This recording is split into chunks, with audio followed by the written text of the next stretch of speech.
You know, every time I hear that, I hear a ringing in my ears. Oh, that's because there's an actual ringing going on. Anyway, what the tech? Twitter is selling your tweets, and I'm betting they really didn't run any of this by you. And I am also betting you have no idea who Twitter is selling those tweets to Ling Kent on whether these guys are looking like greedy twits.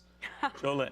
Well, look, you did agree to it. You are using the terms of service. I didn't sign on to it. Well, when you're on Twitter... When you agree to the terms of service, I understand. Exactly. So your data is available for the company to use however they wish as they disclose in the terms of service. When you say data, data to a lot of people means data. They didn't know everything I'm tweeting.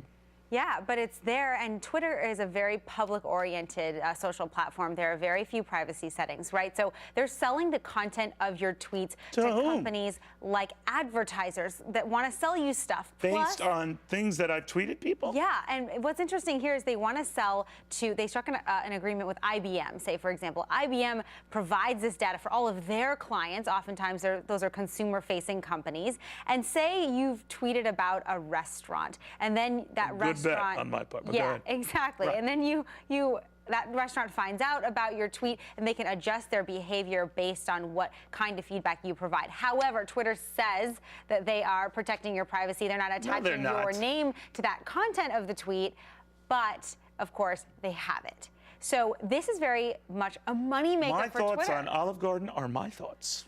Until you tweet them, Neil. Okay.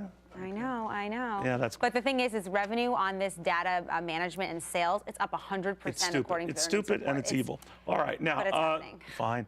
Do they advertise? Okay. And speaking of heels, charging on the go. A new shoe insert charges your phone as you walk.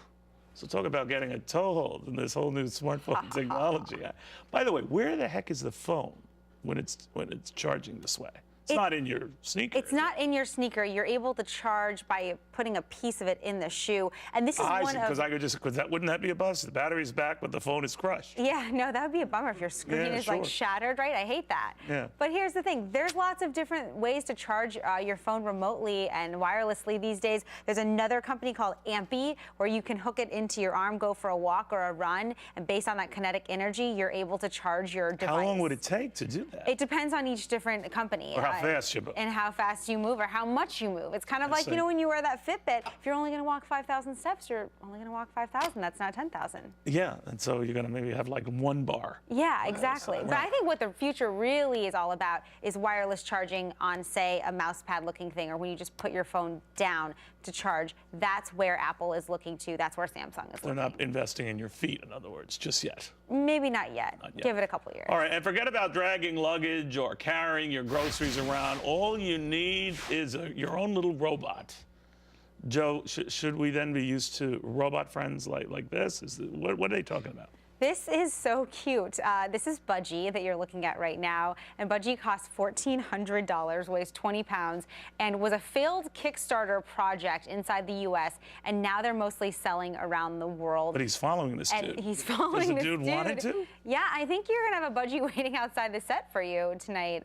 But well, unless he's driving me home, he's not coming. But can we talk about how cute this robot is for a second? Because it actually it tries to indicate emotion by changing the size of its eyes, and you can see them lighting up there. That's pretty creepy. That's pretty creepy. Now, but what is it meant to hold? Like anything you want? In this case, it's groceries and all. Groceries. They look kind of lost outside the store. Like, oh, where's my master?